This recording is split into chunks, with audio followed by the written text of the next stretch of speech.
Deutsche Welle. Learning by ear. Fréquence avenir. Bienvenue dans notre série d'émissions Learning by Ear consacrée à l'environnement. Le thème d'aujourd'hui, la progression des déserts africains. Après le feuilleton de nombreuses infos complémentaires dans notre rubrique Le saviez-vous ?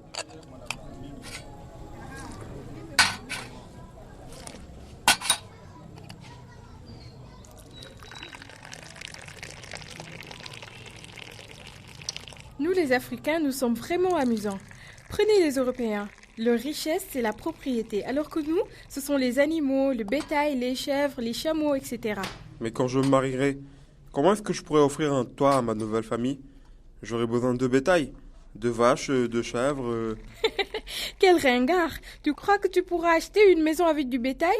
Tu n'en auras jamais assez pour m'avoir comme épouse. Ton père accepterait pour 20 bêtes. C'est un homme de tradition. Il a raison. Avec mon père, ce serait pareil.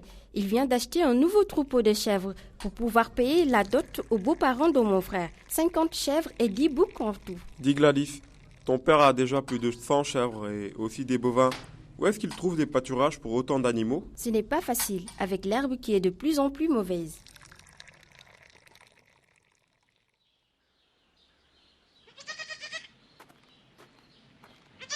Waouh! Gladys, ta ferme a bien changé depuis la dernière fois. Qu'est-ce que tu veux dire? Il n'y a rien qui a changé ici. Oh, mis à part la forêt qui n'est plus là. Monica a raison. Le sol a été recouvert avant de buissons et de petits arbres. Et l'herbe était très verte. Mon père a tout nettoyé il y a 5 ans. Il avait besoin de pâturage. Alors, il y a mis le feu. On appelle ça l'écobuage. Je l'ai appris en cours de géographie. Les fermiers qui ont besoin de plus de pâturage abattent les forêts et laissent le tout sécher. Une fois que c'est bien sec, tout est brûlé pour laisser place à des champs, soit pour la culture, soit pour le bétail. Bonjour, monsieur Wambola. Vous admirez le nouveau troupeau? Oui, monsieur. Gladys vient nous raconter que vous avez agrandi la ferme il y a quelques années. Ah, plus la famille s'agrandit et plus vous avez besoin de bétail pour subvenir aux besoins. Avec mes voisins, on a mis le feu à la végétation. On a réussi à nettoyer près de 20 hectares.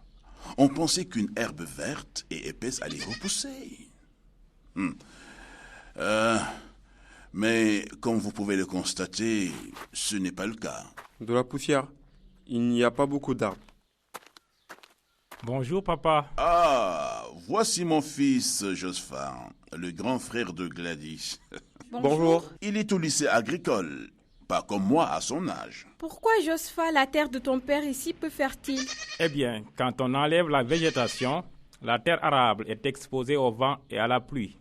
Sans les racines des arbres et les buissons pour la fixer, elle part facilement quand il pleut fort. Et avec elle, tous les nutriments contenus dans la terre arable. Ah! Mais pourtant, Josephat, j'ai laissé le temps à la terre de se régénérer. J'ai attendu que l'herbe repousse. Oui, papa, mais la terre a été pas mal abîmée.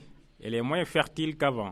Quand tu as commencé à faire perdre les animaux ici, il y avait beaucoup plus de pression sur le sol, comme on dit. Des pressions sur le sol ? C'est quoi ? Regarde, que font ces chèvres là-bas? Elles raclent le sol avec leurs sabots. Et ça entraîne quoi? Elle soulève de la poussière. Et qu'est-ce que c'est cette poussière? Je ne sais pas. Ce sont de fines particules de terre. À chaque coup de sabot sur le sol, la terre devient plus compacte et plus dure. Sur le dessus, il y a une couche de matériaux très fins. C'est ce que tu vois soulevé par les chèvres. C'est une autre forme d'érosion. Et lorsqu'il pleut, l'eau ne peut plus s'infiltrer dans le sol. À la place de ça, elle se coule sur la surface de la terre, emportant avec elle le sol en morceaux. Tu dis, Josephat, que cela arrive quand il pleut. Mais il y a 2 ans, il a très peu plu. C'était la sécheresse. C'est comme ça que j'abreuve mes animaux, avec l'eau de ce puits. C'est la faute de la sécheresse, pas de mes animaux. Il a raison. Comment est-ce que l'herbe peut pousser sans pluie? C'est une idée fausse, assez répandue, que de croire que les sécheresses sont la seule explication de la désertification. C'est vrai, nous avons connu la sécheresse il y a 2 ans, mais on ne peut pas dire qu'il n'a pas plu du tout.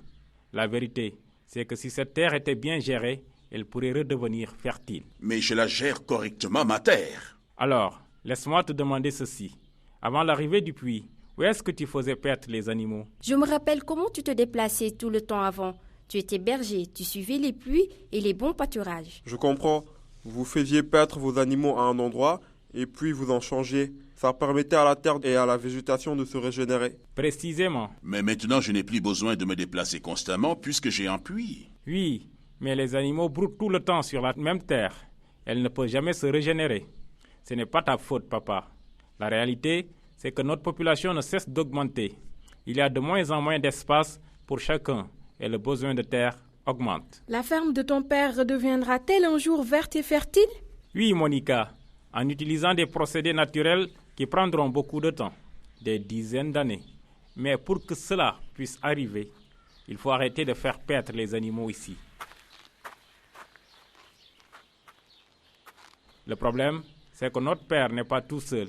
Tout autour d'ici, nous assistons à une forte détérioration de la terre.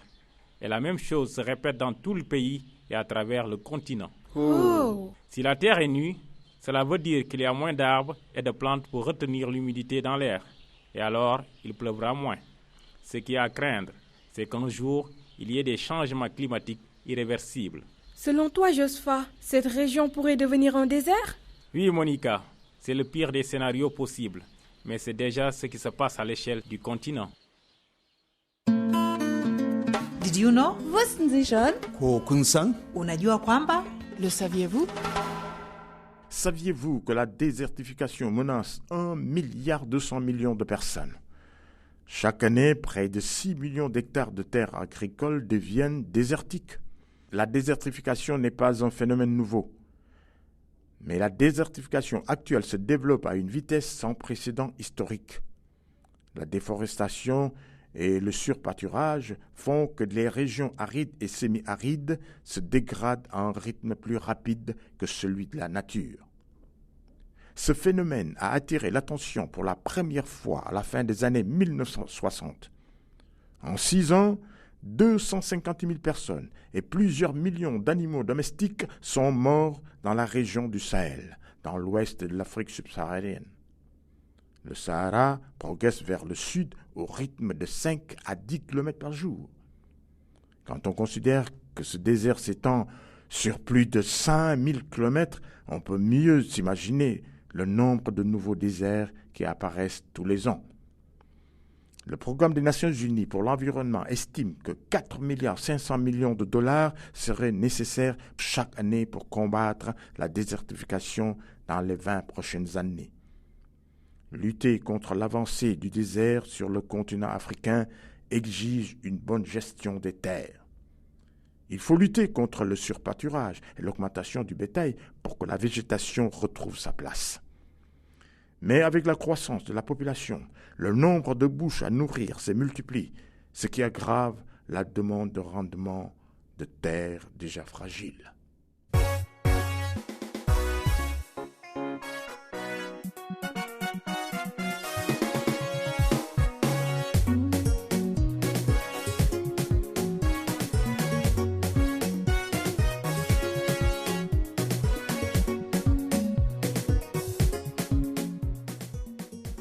Voilà, c'est la fin de ce Learning by Ear spécial environnement consacré à la désertification. Merci d'avoir été avec nous. Si vous souhaitez réécouter cette émission ou la faire connaître à vos amis, rendez-vous sur www.dw-world.de/lbe. À bientôt.